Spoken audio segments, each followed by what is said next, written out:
दोस्तों, सीरियल बड़े घर की छोटी बहू का आने वाला ट्रैक सचमुच दिल की धड़कनें तेज कर देने वाला होगा। कहानी की शुरुआत होती है एक बेहद तनावपूर्ण पल से। रात का समय है, आसमान में बादल मंडरा रहे हैं और हवाओं में जैसे कोई अनकही आशंका तैर रही है। अर्जुन और रहाना घर के गेट पर पहुंचते हैं।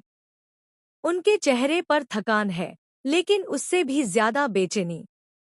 जैसे दोनों जानते हों कि अब घर के अंदर कदम रखते ही सवालों और शक के तीर चलने वाले हैं। जैसे ही दोनों घर में दाखिल होते हैं, माहौल पहले से ही भारी महसूस होता है। ड्राइंग रूम की बड़ी सी कुर्सी पर दुर्गा देवी बैठी हैं। उनका चेहरा गुस्से और शक के मिले-जुले भावों से तना हुआ है। आंखों में ऐसी तीखी नजर है मानो एक ही बार में दिल का हाल पढ़ लेंगी। माहौल में सन्नाटा इतना गहरा है कि घड़ी की टिक-टिक भी तेज सुनाई दे रही है। दुर्गा देवी सीधे मुद्दे पर आ जाती हैं। बिना किसी भूमिका के वह तीखे स्वर में अहाना से पूछ बैठती हैं। सच सच बताओ, तुम अर्जुन के दोस्त से मिलने गई थी या नहीं? यह सवाल सुनते ही अहाना के भीतर हलचल मच जाती है। उसका दिल जोर-जोर से धड़कने लगता है। दिमाग में जैसे हजारों ख्याल बिजली की तरह दौड़ने लगते हैं। क्या झूठ बोल दूं ताकि मामला यहीं खत्म हो जाए? या सच बोल दूं और खुद को खतरे में डाल दूं? अहाना जानती है कि दुर्गा देवी से झूठ बोलना मतलब आने वाले दिनों में अपने लिए बहुत बड़ी मुसीबत तैयार करना। फिर भी सच बोलने के फैसले के साथ जो जोखिम जुड़ा है, उसका बोझ भी कम नहीं। एक पल को उसकी नजर अर्जुन पर जाती है, जैसे उससे हौसला मांग रही हो। कुछ सेकंड की खामोशी के बाद वह अपने मन को मजबूत करती है।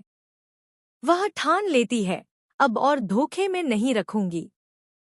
गहरी सांस लेकर वह धीरे से सच बयां कर देती है। मान, हम हॉस्पिटल नहीं गए थे। मैं और अर्जुन घूमने गए थे। जैसे ही ये शब्द कमरे में गूंजते हैं, पूरा माहौल जम सा जाता है। हवा तक भारी हो जाती है। दुर्गा देवी की आंखें चौड़ी हो जाती हैं, होंठ सख्त रेखा में बदल जाते हैं।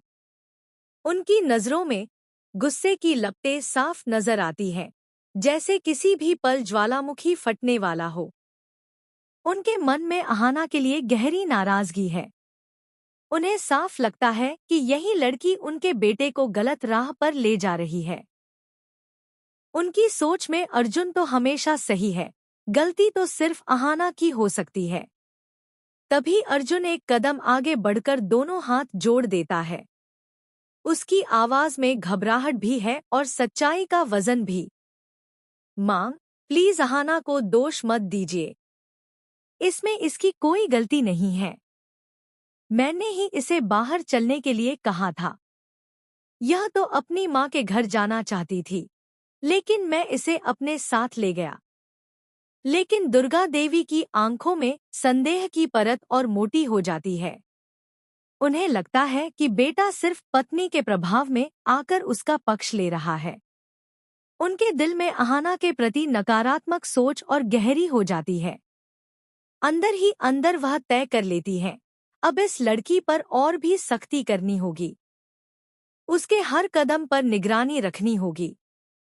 उसकी आजादी, उसके सपने, सब कुछ अब उनकी कसौटी पर होंगे। अहाना के लिए आने वाले दिन आसान नहीं होंगे। हर रोज उसे नए-नए सवालों और दबाव का सामना करना पड़ेगा। यह घर अब उसके लिए एक इम्तिहान बन चुका है। वह चाहे जितना भी समझौता करे, दुर्गा देवी के मन में उसके लिए जगह बनना आसान नहीं होगा। और दोस्तों, अब सवाल यह है, क्या अहाना अपने सपनों और अपनी पहचान को बचा पाएगी? या फिर इस बड़े घर की दीवारों के बीच उस